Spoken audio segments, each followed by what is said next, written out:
अस्सलामुअलैकुम सामीन। 26 जुमादल ऊला की तारीख शुरू हो चुकी है, 30 दिसंबर है। ख़बर का उन्वान है कोरोना की रफ्तार बढ़ गई, कोरोना की पाबंदियाँ कहाँ कहाँ। इस कोरोना के मामले को लेकर मरकज़ी सरकार ने 8 सूबों को ख़त लिखा है, चिट्ठी लिखी है और उन्हें एहतियात बरतने की अपील की है।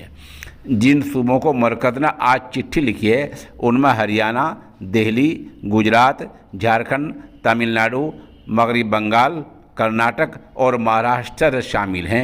इन रियासतों में ज़्यादा कोरोना के असरात पाए जा रहे हैं, इसलिए मरकज़ ने इन 8 के 8 को चिट्ठियाँ लिखी हैं। अब बहुत से इनमें शहर हैं, जैसे गुड़गांव है, मुंबई है, रांची है, नागपुर, दिल्ली, सूरत, ठाणे, राजकोट, कोलकाता, चेन्नई, पुणे, बेंगलोर, अहमदाबाद, इन जैसे शहरों में बताया जा रहा है कि कोरोना की रफ्तार बढ़ गई है। इसलिए मरकज़ी सरकार ने इन राज्यों को, इन रियासतों को चिट्ठी लिखकर हिदायत की है कि एहतियात बरती जाए।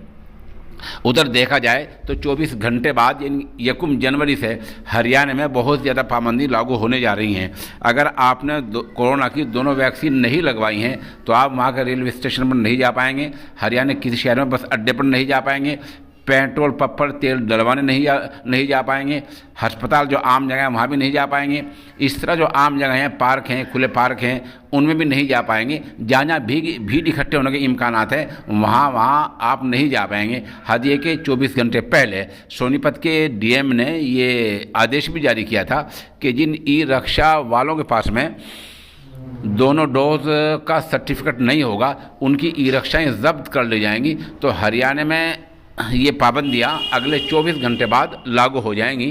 फ़िलहाल इतनी खबर है और कोरोना के असरात बढ़ते ही जा रहे हैं। उधर लखनऊ में भी ऐसी बताया गया है और दिल्ली से जो मुल्हक इलाके हैं, एनसीआर जिनको कहा जाता है, उनमें ज़्यादा रफ्तार कोरोना की बढ़ गई है, उनमें पाबंदियाँ मज़ीद बढ़ सकती हैं।